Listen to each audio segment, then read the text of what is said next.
So today I'm going to talk about a subject which is really at the heart of the tantric spiritual practice. But before I begin, I have to put it in a context of a story that happened to me. During the 1980s, especially the late 1980s and the early 1990s, I was working in Europe. And during that time, we used to travel around on the trains of Europe. We would purchase a Euro pass and we'd go first class in traveling in style. But we went to all the places. And I used to go regularly from Scandinavia and back to Germany. So one day, I was in the train, maybe it was from Norway or Sweden, going down to Copenhagen. And I was sitting in the compartment, and the train was just about ready to leave. And then one man was hurriedly get on the last minute, and he looked in my compartment, and he sat down next to me. So we struck up a conversation. It turned out he was a Burger King representative. He was doing inspections of the offices of the Burger King to keep the uniformity. You know, it's a franchise, but each franchise has to keep it. So he was one of these kind of people, quality control. And here I am, a yogi, and Burger King guy. So it doesn't seem like there's much in common. But anyway, we hit it off well, we were talking, and then he asked, what do you do? And I explained. And he was very succinct. He said, yeah, I know if I inspect your office, I'm sure you're spending too much on the telephone. And we used to have huge, so he was a pretty intuitive guy. Anyway, at the end of the conversation, he said something very interesting, which puts this whole thing in context. He said, do you have any book which would teach me how to meditate? So, you know, I'm a guy of books. I have a lot of books always. So I had books, but I didn't have quite the right book. You know, we have Beyond the Superconscious Mind. And then some years ago, I used to have my book, The Wisdom of Yoga. But how to meditate? We have Dada Vedaprajiananda's book, which is a little bit on that line, you know. But really, if we go into this subject, we're going to see that you can't make a book which is going to teach people how to meditate. And so when we understand the subject, you'll see why that's true. So maybe we can go on to the slide, next slide. So what is Diiks'a? I saw in the programs that was on the online, it was pronounced, you wrote it D-I-K-S-A. No, it's D-I-I-K-S-A. And the reason for that has to do with the derivation of the word. So it comes from a shloka. It's Dipakiyanam Jato Dadya Kuryat Papakayam Tata Tasmat Diikshate Sa Prokta Sarva Tantrasya Samata. But the important words I've underlined is D and Ka, or Ksha. D from Dipakiyanam and Ksha from Papakayam. Next slide. So anyway, this is also the meaning of that sloka. The process which produces the capacity to realize the inner import of mantra and which expedites the requital of sanskaras or reactive momenta is called Diiks'a. See, normally we use the word initiation, but initiation only means a new beginning. So actually that's why Baba said there's no English equivalent of Diiks'a. Initiation is not enough. Loosely we say that. We say tantric initiation or spiritual initiation. But really, when we're talking about what we're doing when we're giving and receiving mantra, Diiks'a is the proper word. So we'll go into these, what is these things, okay? D, Dipakiyanam, means literally the light of knowledge. And then the second part, Ksha, Kayam, from Papakayam, destruction of sins and sanskaras. So we're going to go into both of these and see what these are. Okay, next slide. So what is Dipakiyanam? Baba, you press it again. So Baba he gives two paragraphs which I'm going to read. He said, suppose you have to travel to a certain place in the dark, along a path strewn with sharp stones and boulders. If you attempt to take even one step forward, you might fall down and injure yourself. So you should take a lamp with you. This is called Dipakiyanam. And then And he said another thing, which is very important. He says, everything lies coverted within the self. The supreme entity is also within your I feeling. He is with you, but you do not know him. That is, the supreme entity is with you, but you cannot see him. You cannot realize him. Why? Because you are covered by, you are surrounded by Maya, the Sumerian darkness of Maya. This Diiks'a, this Tantric Diiks'a, is just like a torch. And by focusing the torch, you see your route through the darkness. So this is Diiks'a. So now do you know what it is? Probably not, because it's just a poetic way. That's why you can't learn Tantra from reading books. Forget about it. You have to, what is Diiks'a? What is this like? Do you get a flashlight when you learn meditation? Probably, if we did give a flashlight, we wouldn't give the batteries anyway. So what is Diiks'a? And I had to do deep research. I went into the Senior Acharya diary, because many years ago, Baba gave a series of lectures to the Senior Acharya candidates, and Baba explained clearly what is the Diiks'a. He said Shuddhis are Diiks'a, one at a time. Shuddhis are Diiks'a. So when you learn meditation, I hope everyone has first lesson. If not, after you hear all this, you'll clamor to get it. But see, when you're doing meditation, basically like you're in the darkness. And you're trying your mantra and so many things are going on. The garbage truck is going on outside.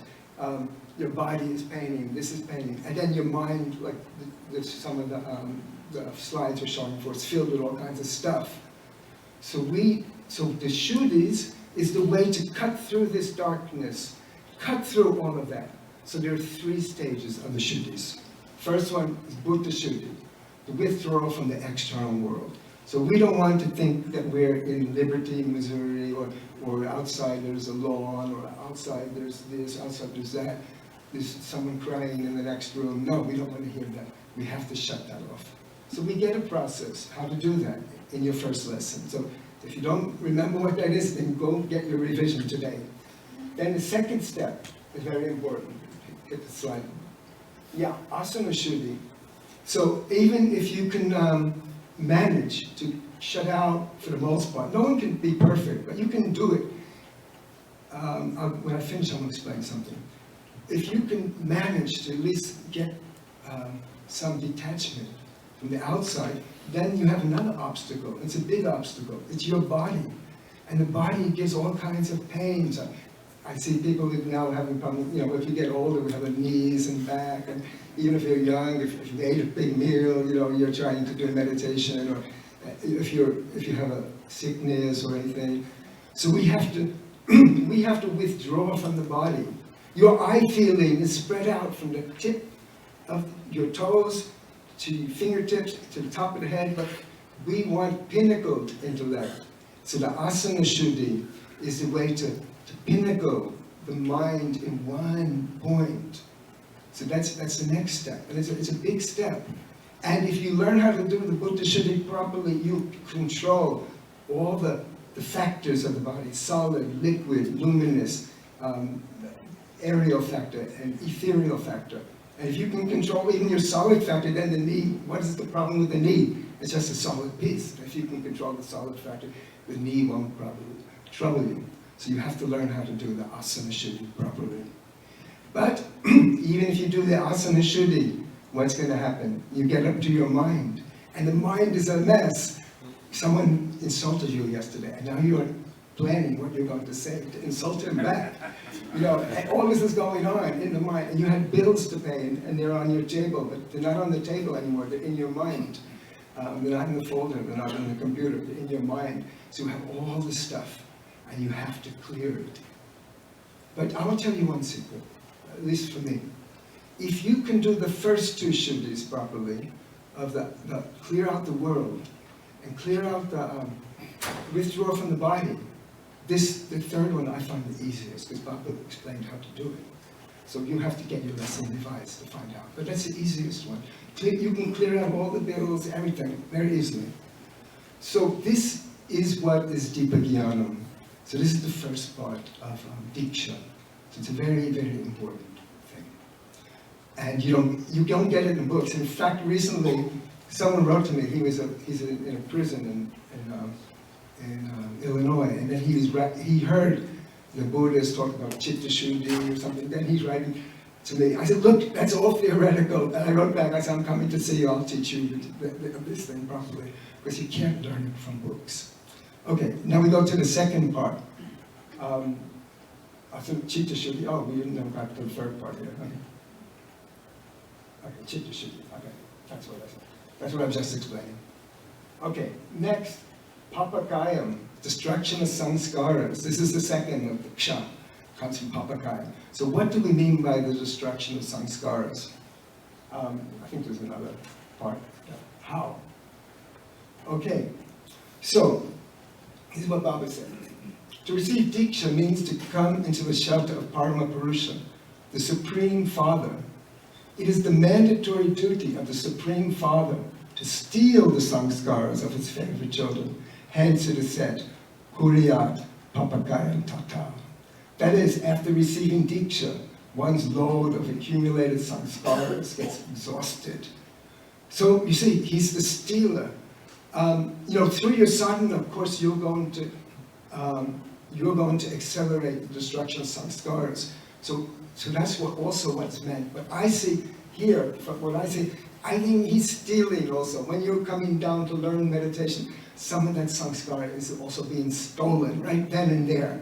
Because you need that. Nobody can do meditation if you have the burdens of so many lives. It's such a weight on the shoulders. Even this life, all that you've done.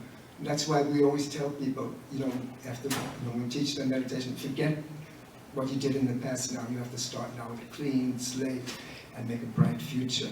So that's what the meaning here is. That the samskaras are being taken from you, and also you're giving the process to destroy those samskaras.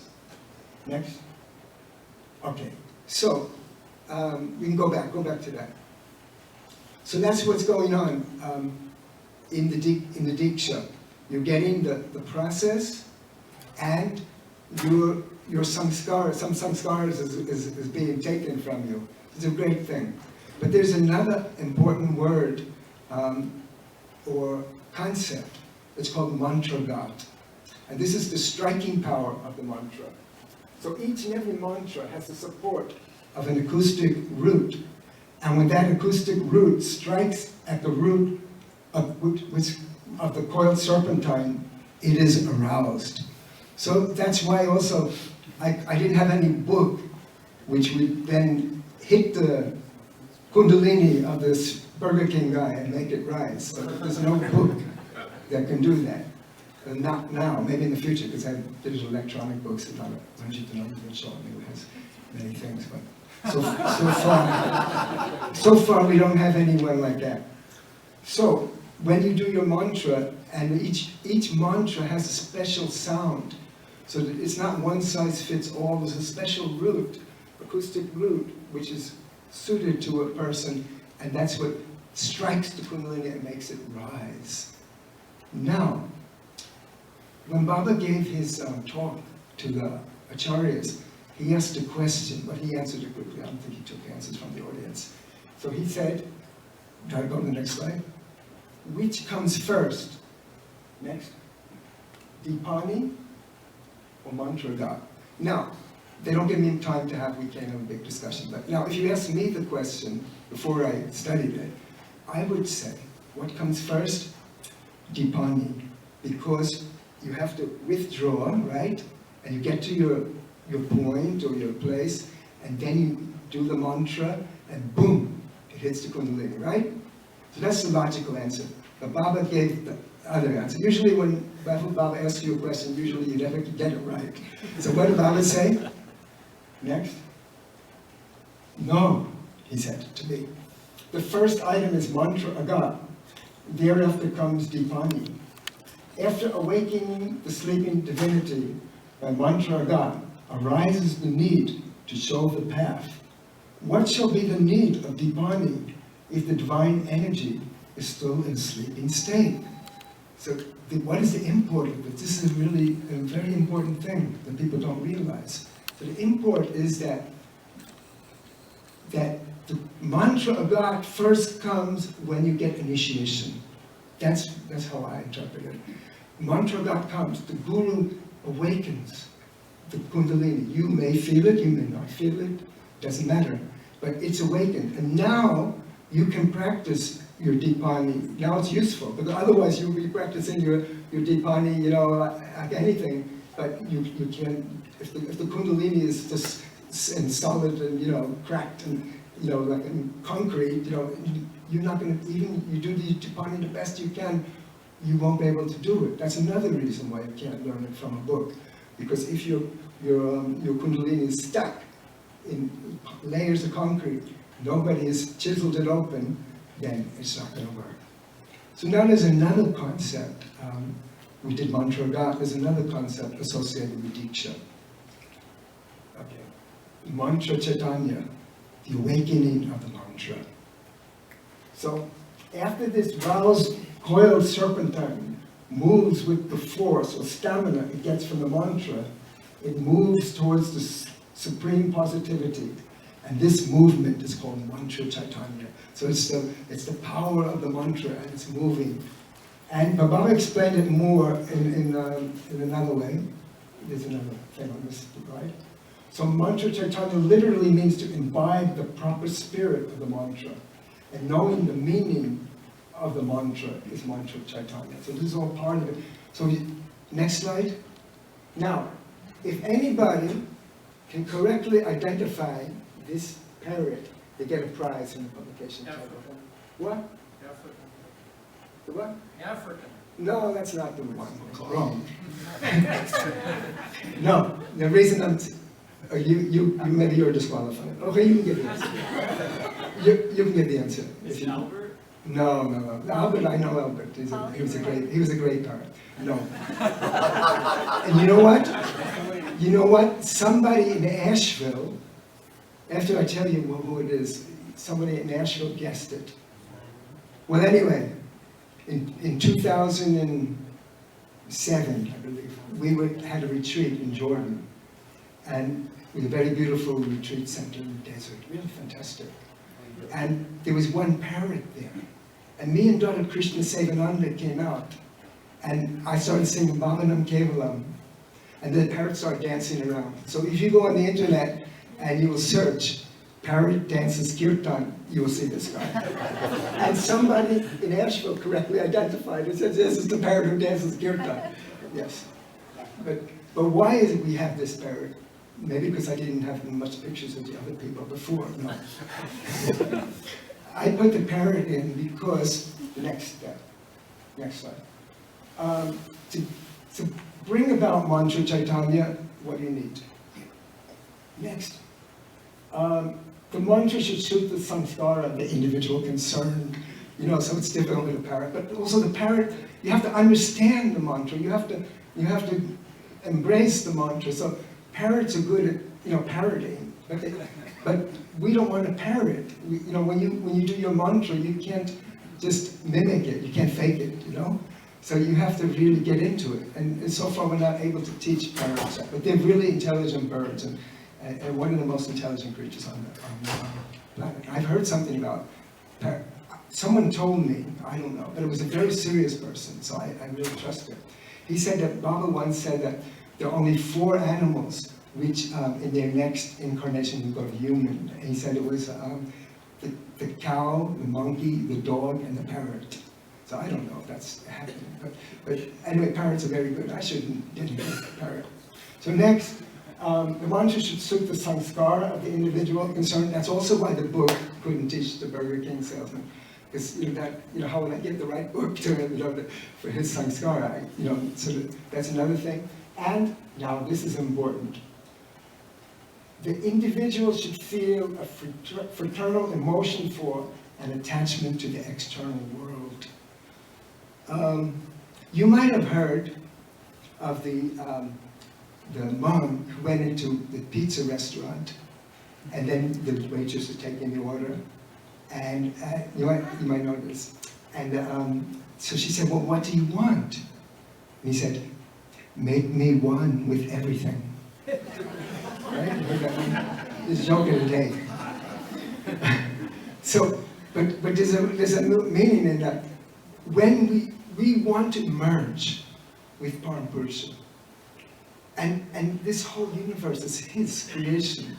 So if we don't like it, how are you going to become one with it? How are you going to become one with the source of all? If I don't like it.